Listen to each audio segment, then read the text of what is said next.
మనం చూసాం. ఇక్కడున్న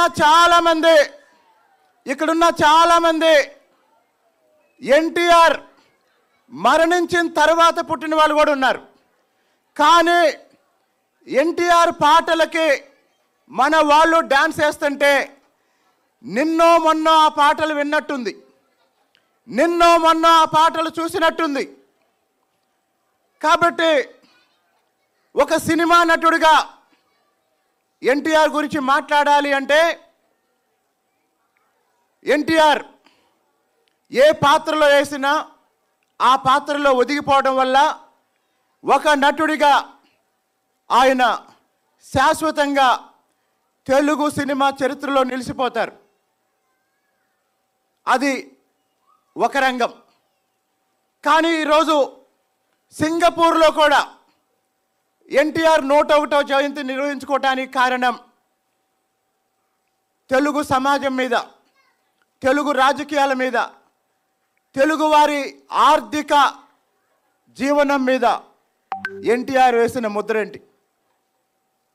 నాకన్నా అనుభవజ్ఞులు, పెద్దలు, పూజ్యులు గోరంట్ల బుచ్చే చౌదరి గారు ఉన్నారు. మనలో చాలామంది వయసు బుచ్చే చౌదరి గారి అనుభవం అంతా ఉండదు. సర్దార్ పాపారాయుడులో పాపులర్ డైలాగ్ ఏంటండి? పాపారాయుడు కొడుకుని చూసినప్పుడల్లా ఏమంటాడు?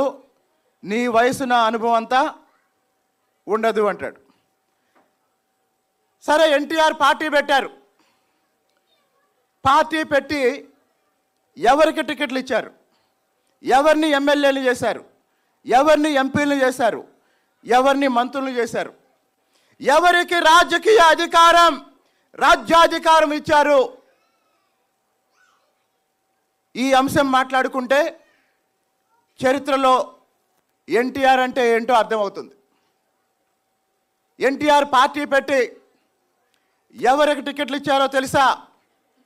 తెలుగు రాజకీయాల్లో అప్పటి వరకు పెత్తందారులకు మాత్రమే రాజకీయ పదవులు లభిస్తున్న రోజుల్లో యూనివర్సిటీలో చదువుకుంటున్న కుర్రాళ్ళు మోత్కుపల్లి నరసింహుల్ని పిలిచి నల్గొండ జిల్లా ఆలేరు నుంచి టికెట్ ఇచ్చాడు. మోత్కుపల్లి నరసింహులు ఎవరు? తెలంగాణలో వెనుకబడ్డ నల్గొండలో ఒక మాదిగ కుటుంబంలో పుట్టిన ఉన్నత విద్యావంతుడు. ఎన్నికల కోసం 5-10 వేల రూపాయలు కూడా ఖర్చు పెట్టలేని ఒక పేద మాదిగ కులంలో పుట్టిన విద్యావంతుడు. ఆ రోజు ఎన్టీఆర్ నరసింహుల ఆస్తి చూడలేదు. అప్పటి తెలుగు సమాజంలో, జనాభాలో, ముఖ్యంగా తెలంగాణ సమాజంలో అధిక సంఖ్యలో ఉండి రాజ్యాధికారానికి దూరంగా ఉన్న ఒక మాదిగ విద్యావంతుణ్ణి ఆలేరు నుంచి శాసనసభకు పంపించాడు.